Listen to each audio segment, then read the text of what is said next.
د پښتون بونيري په نوم چې کوم آی ډي چلیږي او د هغې نه د رسول الله صلی الله علیه وسلم په شان کې ګستاخانه الفاظ ویل کېږي او زمونږ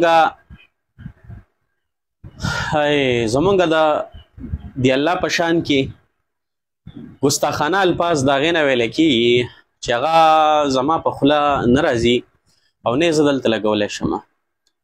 خو دا د بونیر خاوره بدناموي او د بونیر غیور عوام او د بونیر غیور مسلمانان هغه بدناموي. نو ډېر ملګري رابطه کوي چې یاره تاسو د دې باره کې څه وایئ. خدای شته چې زه ګورم زما بي پي های کېږي، چې زه د الفاظ ګورم زما بي پي های کېږي، ما بالکل کنټرول نه بار کېږم هم چې د موبایل کې نه نوځم. داسې عجیب الفاظ د دې آی ډي نه ویلی کېږي.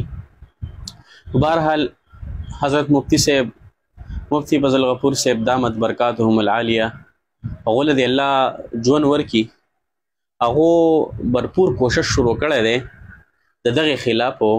انشاءالله چې د ملک په کم ګوټ کې دا به را پیدا کېږي، چې د ملک په کم ګوټ کې د دنیا په کم ګوټ کې دا به را پیدا کېږي، که دا د دنیا په هر ملک کې دا به را پیدا کېږي انشاءالله تعالی.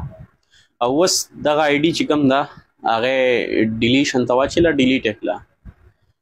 نو انشاءالله ډېر تحقیق پې شوی دی، څه نه حده پورې څه نه څه حده پورې د هغې حل راوتی دی. او انشاءالله ملګري تسلي ساتئ.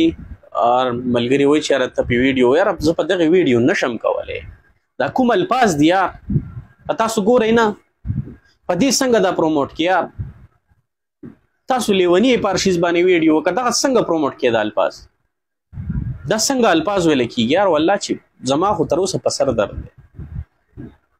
نو انشاءالله ملګري تسلي ساتئ، د دغې خلاف کاروایي شروع ده او جلد از جلد انشاءالله دا د مفتی فضل غفور صاحب دامت برکاتهم العالیه د هغې وینا ده چې جلد از جلد انشاءالله دا به مونږ منتهی کوو او دا به خپل انجام ته رسي او دا به تاسو ووینئ انشاءالله تعالی. که دا د دنیا په کم ګوټ کې آل وړ کې چې دا کم ځای کېږي که نه، انشاءالله دا به را پیدا کېږي او دا به الله پاک په داسې مرګ به وژني چې د سپي نه به بدتر مرګي، دا به الله ذلیله کوي. نو ملګرو تسلي ساتئ انشاءالله تعالی، په دغې باندې ښه برپور کاروایي شروع ده. مشرانو ته خبر رسېدله، نور دا چې کوم د دې سایبر کرایم مشران دي هغو ته خبر رسېدله، نور په دې کې هلې ځلې شروع دي. انشاءالله ډېر زر به دا را پیدا شي او ډېر زر دی به خپل انجام ته ورسېږي انشاءالله تعالی.